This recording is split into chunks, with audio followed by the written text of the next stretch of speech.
আমার ভাইয়ের রক্তে রাঙানো 21শে ফেব্রুয়ারি আমি কি ভুলতে পারি? অমর 21শে আন্তর্জাতিক মাতৃভাষা দিবস। আজকে বুধবার মুর্শিদাবাদ জেলার বিভিন্ন জায়গায় পালিত হলো 21শে ফেব্রুয়ারি আন্তর্জাতিক মাতৃভাষা দিবস। আমার ভাষা বাংলা ভাষা।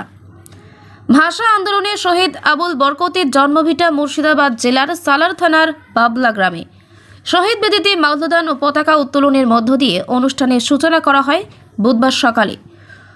1952 সালে তদানীন্তন পূর্ব বাংলায় আন্দোলনের মাধ্যমে বাংলাকে রাষ্ট্রভাষার মর্যাদা দেওয়ার লক্ষ্যে যারা শহীদ হয়েছিলেন তাদের প্রতি যথাযথ সম্মান প্রদর্শন ও স্মৃতিচারণ করা হবে বলে জানা গিয়েছে। আন্তর্জাতিক মাতৃভাষা দিবস উপলক্ষে আমাদের কলেজে মানে কান্দিরাজ কলেজে প্রতি বছরের মতো এবারেও আমরা স্মরণ করেছি শহীদদের, স্মরণ করেছি যারা এই আমাদের মাতৃভাষার জন্য আত্মবলিদান করেছিলেন, ওদের স্মরণ করেছি। এবং এই উপলক্ষে আমাদের কলেজে প্রতি বছরই একটা রক্তদান শিবির হয়, সেই রক্তদান শিবির চলছে আমাদের। পাশাপাশি কান্দিরাজ কলেজে অনুষ্ঠান হলো আন্তর্জাতিক মাতৃভাষা দিবসের। ভাষা আন্দোলনের জন্য শহীদ বেদিতে মাল্যদান করে শ্রদ্ধাঞ্জলি নিবেদন করে এই দিনটি পালন করা হয়। কান্দিরাজ কলেজে অনুষ্ঠানে উপস্থিত ছিলেন কান্দি বিধায়ক অপূর্ব সরকার, কান্দি পৌরসভার চেয়ারম্যান জয়দেব ঘটক ও কান্দিরাজ কলেজের অধ্যক্ষ সহ বিশিষ্ট ব্যক্তিরা।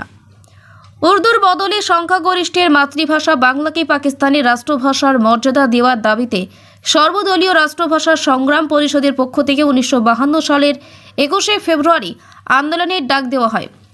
আন্দোলন দমনের জন্য খান সেনা 21শে ফেব্রুয়ারি ঢাকায় 144 ধারা জারি করে। 144 ধারা উপেক্ষা করে মিছিল এগিয়ে চলে। পুলিশ গুলি চালায়। ঢাকা মেডিকেল কলেজ হসপিটালের 12 নম্বর শেডের বারান্দায় গুলিবিদ্ধ আবুল বরকত লুটিয়ে পড়েন।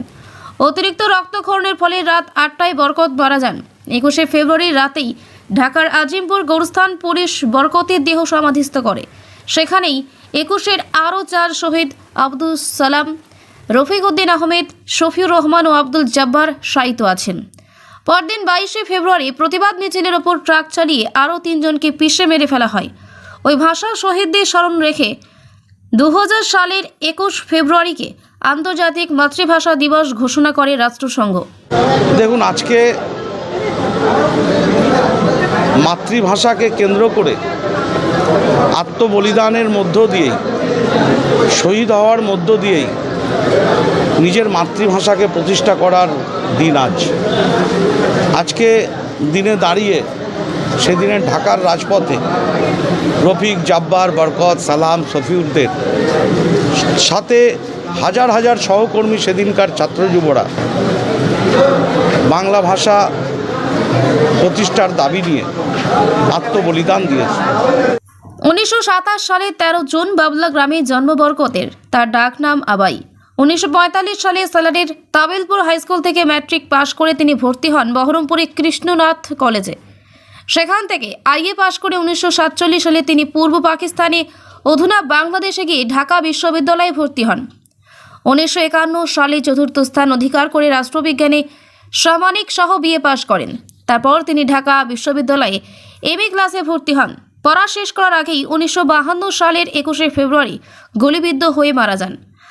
আজও তার বাবলা গ্রামের পৈতৃক জন্মভিটেতে শ্রদ্ধাঞ্জলি নিবেদন করা হয়। পাশাপাশি জেলা জুড়ে পালিত হলো এই দিনটি। আজকের এই দিনটা পালন করছি এবং তার পাশাপাশি এই নতুন প্রজন্মের ছেলেদের কাছে, ছেলেমেয়েদের কাছে এবং সর্বোপরি কান্দির মানুষের কাছে আমরা যে ভাষায় কথা বলি, আমার গর্ব, আমার পরিচয়, আমার মাতৃভাষা বাংলা ভাষা, সেই দিনটাকে আমরা সাড়ম্বরে প্রত্যেক বছরই পালন করি। তার ব্যতিক্রম এবছরও। মুর্শিদাবাদ থেকে কৌশিক অধিকারীর রিপোর্ট, লোকাল 18 বাংলা।